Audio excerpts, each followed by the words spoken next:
Sejauh mana proses tahapan dan kesiapan pemerintah dalam migrasi siaran televisi dari analog ke digital? Dan bagaimana pula memastikan konten siaran edukatif yang lebih baik di era siaran digital nanti? Kita bahas bersama dua narasumber, Geriantika Kurnia, Direktur Penyiaran Kementerian Komunikasi dan Informatika, serta Mulyo Hadi Purnomo, Wakil Ketua Komisi Penyiaran Indonesia Pusat, KPI Pusat. Selamat malam Pak Geri, selamat malam Pak Mulyo. Selamat malam Mbak Sophie. Sehat ya? Alhamdulillah. Pak Mulyo, saya ke Pak Geri lebih dulu ya. Ini yang punya gawe ini, mindahin masyarakat dari TV analog ke digital. Jadi sebenarnya apa sih perbedaan yang paling mendasar, terutama soal kualitas yang akan dinikmati oleh masyarakat ketika nantinya kita beralih dari analog ke digital? Baik Mbak Sophie. Jadi pertama sebelum ke kualitas, jadi masyarakat juga sering salah persepsi yang namanya siaran TV digital itu yang menggunakan internet atau parabola atau juga bayar. Nah, jadi siaran TV digital itu adalah gratis. Antenanya antena biasa dan TV-nya TV yang bisa digunakan sekarang. Problemnya kalau TV-nya belum support digital, cukup ditambahkan set-top box. Sekarang di pasaran harga set-top box itu 200.000 sampai 350.000. Ya. Nah, kualitas tayangan di analog itu kalau ada hujan, kadang-kadang semut, bintik-bintik, kadang-kadang berbayang. Nah, di digital ini benar-benar kualitasnya bersih, jernih, dan canggih ini bisa dirasakan. Ada tambahan lagi fiturnya. Yang pertama di siaran TV digital itu ada EPG. EPG itu Electronic Program Guidance. Jadi kalau di Kompas itu seharian bisa kita lihat jadwalnya.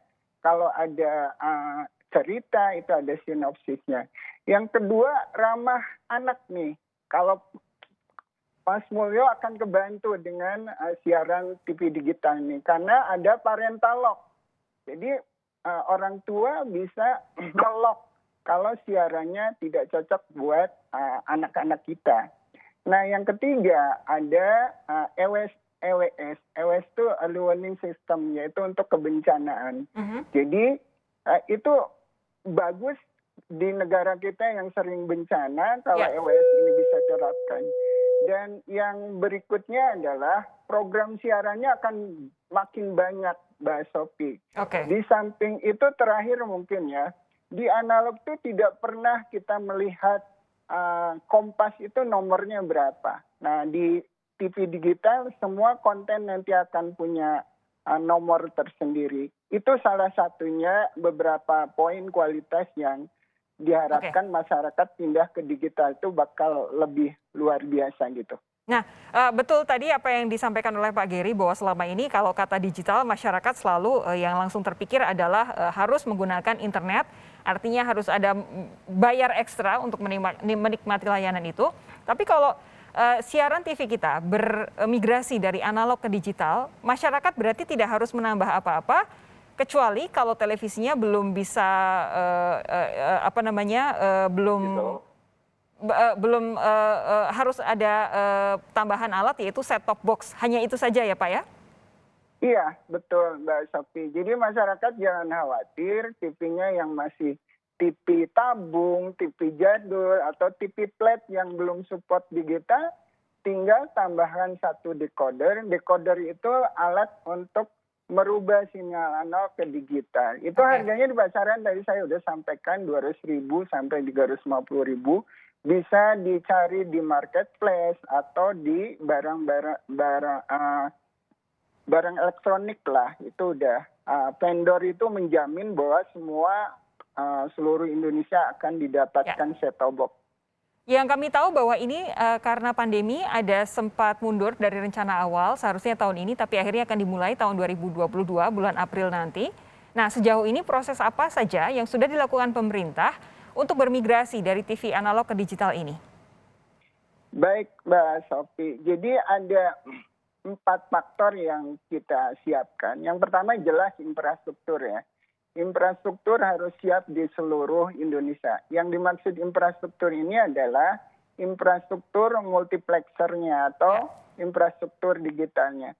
Sekarang prosesnya udah hampir di semua provinsi udah selesai, 77% itu sudah ada infrastrukturnya. Dari 122 wilayah layanan itu, 86 wilayah layanan sudah terkapal dengan siaran TV digital. Yang kedua, Mbak Sophie, jumlah TV di kita itu, stasiun TV-nya luar biasa banyak sekali. Ada 701 siaran stasiun TV. Dari 700 itu ada yang sistemnya grup SSJ itu sekarang 19 grup, 200 lokal, kemudian ada 16 komunitas dan 14 kalau nggak salah Pemda. Jadi itu stasiun TV yang 701 itu harus dipindahkan ke infrastruktur MOOC. Ini sedang berlangsung dan sedang didorong agar TV-TV itu pindah ke siaran ke digital. Yang ketiga adalah tadi set-top box-nya. Masyarakat harus dimudahkan set-top box-nya dapat di retail. Dan untuk keluarga miskin, jangan khawatir Mbak Sophie, pemerintah dan penyelenggara MOOC akan memberikan subsidi. Totalnya kalau dilihat dari data BPS, kita 6,7 juta set-top box akan didistribusikan kepada keluarga miskin di seluruh Indonesia. Dan yang terakhir, Mbak Sophie tadi sudah disampaikan, ada update survei yang terakhir yang dilakukan oleh Kominfo akhir tahun Juli yang lalu. Ternyata 73% masyarakat itu paling efektif sosialisasinya seperti di Kompas ini. Jadi melalui siaran TV analognya. Karena masyarakat pada saat ini adalah menggunakan siaran TV analog. Begitu ada sosialisasi yang masif di TV analog, masyarakat akan dengan mudah mengetahui adanya perubahan siaran analog ke digital. Mbak Sophie. Oke, Pak Mulya, saya beralih ke Anda. Sejauh ini bagaimana kesiapan KPI menghadapi migrasi? Ini kan katanya akan banyak sekali tambahan siarannya yang diterima oleh masyarakat. Tentu yang harus dipantau oleh KPI semakin banyak. Persiapannya kayak apa Pak Mulya? Ya, dengan channel yang semakin tambah, tentu saja kami harus meningkatkan kualitas pengawasan kita yang tidak semata-mata mengandalkan tenaga manusia. Karena itu beberapa kali kami sudah mengundang vendor-vendor yang kemungkinan dia bisa menyediakan artificial intelligence untuk membantu kami di dalam pengawasan. Karena kalau jumlahnya yang sekarang itu ada 18 televisi nasional yang kami awasi, ditambah dengan beberapa radio yang juga berjaringan, terus kemudian juga ada PTV, maka jumlah kami itu pengawas kami ada sekitar sudah sekitar 130-an. Nah kalau kemudian nanti digital itu ditambah bisa sampai 80, kami tidak membayangkan kalau harus mengandalkan tenaga manusia. Maka itu DPR sendiri meminta agar KPI segera mencoba untuk menjajaki kemungkinan pengawasan melalui artificial intelligence. Dan itu bahkan baru saja tadi sore juga ada dari vendor kebetulan dari luar negeri yang mencoba untuk memperkenalkan bagaimana teknologi artificial intelligence itu bisa mendeteksi kata-kata yang kasar, bahkan juga visualnya gitu, Mbak. Oke. Memang belum jalan, ini masih proses. Tapi seharusnya bisa catch up ya dengan rencana Kemenkominfo untuk mulai migrasi ini pada April 2022 ya? Mudah-mudahan kami bisa melakukan itu, tetapi yang sebetulnya jauh lebih penting dilakukan oleh KPI, saya rasa juga dengan Kominfo, adalah bagaimana sosialisasi ini bisa digencarkan, Mbak. Karena beberapa wilayah, beberapa daerah itu masih belum paham apa itu televisi digital. Yang kedua juga kami kan menginginkan bahwa siaran digital ini tidak kemudian terjadi kembali blank spot yang selama ini menjadi persoalan di beberapa daerah. Dan persoalannya itu bisa sampai pada persoalan hukum. Karena mereka menginginkan bisa menonton Kompas TV, sementara di wilayah tertentu daerah itu blank spot. Nah kami berharap angka yang sekarang ini di 54 persen gitu ya, kalau tidak salah data Kominfo, sampai 60% itu bisa ditambah sekurang-kurangnya lah. Kalau Oke. seluruh 80% lah, itu sangat luar biasa, Mbak. Oke, bagaimana pula soal keberagaman konten siaran ketika nantinya kita sudah bermigrasi dari analog ke digital? Akan dijawab oleh dua narasumber saya. Anda tetap bersama kami, saudara. Sapa Indonesia Malam akan kembali selepas jeda. Pak Geri, salah satu hal yang terus menjadi sorotan masyarakat tentang siaran televisi adalah soal keberagaman. Selama ini kan kita selalu dapat kritikan begitu, media televisi dimanapun begitu, Jakarta sentris katanya. Kalau untuk potensi keberagaman, ketika nanti kita bermigrasi dari televisi analog ke digital, apa yang bisa dipastikan oleh Kemenkominfo soal hal ini? Baik, Mbak Sophie. Nah, yang pertama, kalau ingin ini keberagaman, terus terang ini adalah nanti tugasnya KPI ya. Itu perlu dilakukan survei kepada masyarakat seperti di negara-negara lain. Itu nanti kelihatan, misalkan program siaran yang pas buat anak itu jam berapa, buat anak muda jam berapa, orang tua jam berapa. Itu dikaitkan dengan iklannya juga, sehingga nanti tertata. Kalau sekarang program siaran di Indonesia kayaknya latah gitu. Kalau lagi ratingnya tinggi sinetron semua, dangdutan semua, olahraga semua. Jadi saran saya ini memang betul program siaran nanti akan bertambah. Itu benar-benar kita harus melakukan survei kepada masyarakat sehingga tidak misalkan di daerah Sumatera, apa sih yang pas untuk Sumatera, program siarannya seperti itu. Jadi semua waktunya bisa di staging sehingga semua masyarakat bisa mendapatkan siaran yang pas buat mereka. Oke, Pak Mulyo, respons Anda? Ya, satu hal sebenarnya kalau tadi Pak Giri sampaikan bahwa peran dari KPI dalam rangka untuk lebih diversity of content-nya terjadi dengan digitalisasi ini, kami memang sangat berharap karena di dalam PP sendiri peluang kami untuk bisa mengontrol agar ini ada keragaman itu tampaknya memang masih kami bicarakan dengan pihak Kominfo, sehingga nanti televisi yang akan didirikan itu kalau bisa memang memenuhi keragaman. Sekarang memang sudah dilihat gitu ya, ada beberapa di channel digital yang sudah menawarkan channel, ya kalau hiburan itu penambahan hiburan tentu saja. Ada beberapa anak lalu kemudian olahraga, bahkan juga ada yang secara khusus channel religi, dan saya rasa ini bagian dari keragaman. Dan kalau dulu orang tidak pernah melirik TV news gitu ya, TV berita, tapi sekarang kemudian menjadi marak sekali. Saya rasa juga karena masyarakat kita banyak yang senang olahraga gitu, terutama sepak bola. Mudah-mudahan nanti dengan digital segera akan muncul televisi televisi olahraga, dan saya kok optimis itu kemudian nanti akan banyak sekali penontonnya, Mbak. Oke, Pak Geri, saya mau membahas soal teknis lagi ini. Ini tentang persiapan masyarakat untuk ikut bermigrasi dari televisi analog ke digital. Ini kan mulai akan nanti bulan April 2022. Selain ini kan pasti sudah ada sosialisasi yang dilakukan oleh Kementerian Kominfo.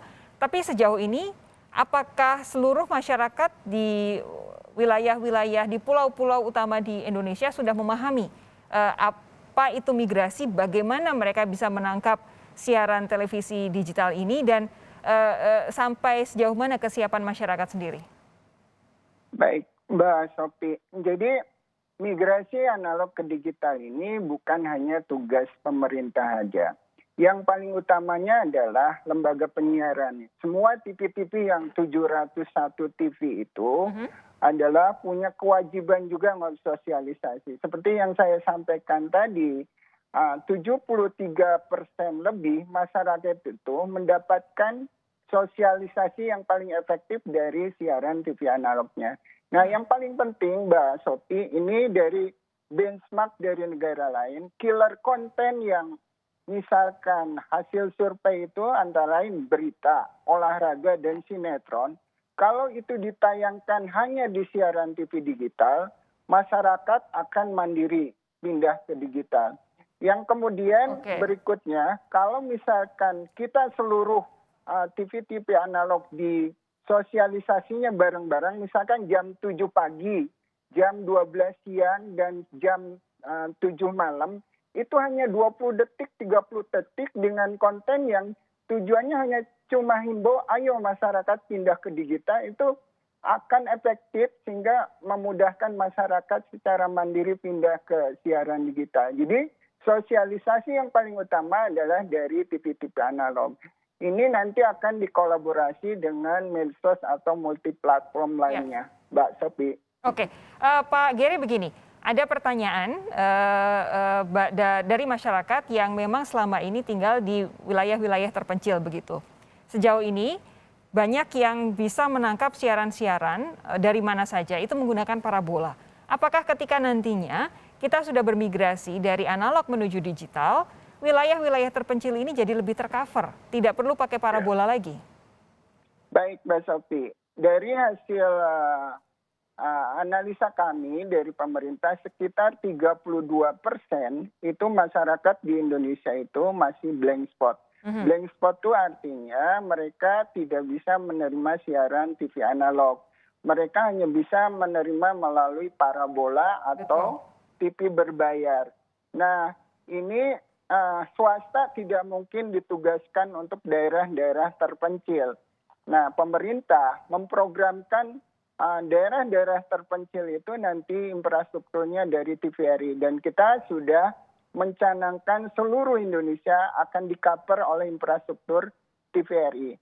Jadi dengan infrastruktur digital ini, saya sampaikan, di digital itu bisa sampai 13 stasiun TV.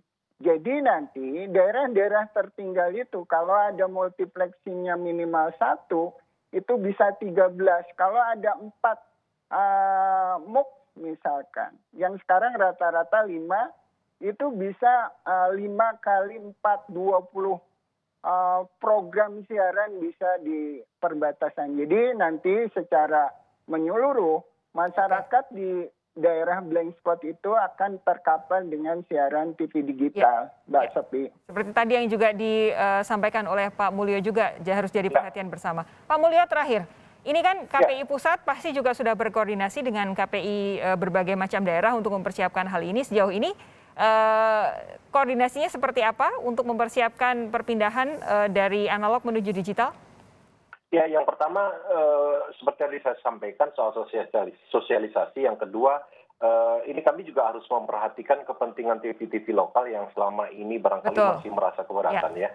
Dan itu harus tetap diakomodir karena ini adalah bagian dari keragaman yang harus bisa tetap dihidupkan. Apalagi itu mereka punya kepentingan yang sangat luar biasa di daerahnya. Dan menurut saya yang jauh lebih penting juga Pak Geri, selama ini kan ini dalam taraf uji coba ini powernya masih kecil-kecil. Kalau saja misalnya TV digital ini powernya ditambah, orang nyaman kok. Banyak yang kemudian komentar pada saya gitu kan, wah luar biasa, jauh lebih celing daripada TV parabola. Itu komentar mereka. Jadi kalau misalnya ini powernya yang selama ini agak coba-coba begitu ditambah, saya rasa ini akan semakin cepat. Selain itu juga sosialisasi pemegang MUX itu penting sekali untuk disampaikan kepada masyarakat, Pak Geri, biar masyarakat semakin tahu gitu ya, biar kemudian juga mereka segera beralih lah. Kalau Pak Geri tadi bilang 200, Mbak, sebetulnya saya bisa dapat loh 180 gitu.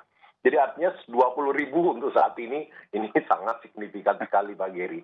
Jadi sangat bisa, apalagi nanti kemarin kalau tidak salah Pak Geri ya, Kominfo sudah mengumpulkan beberapa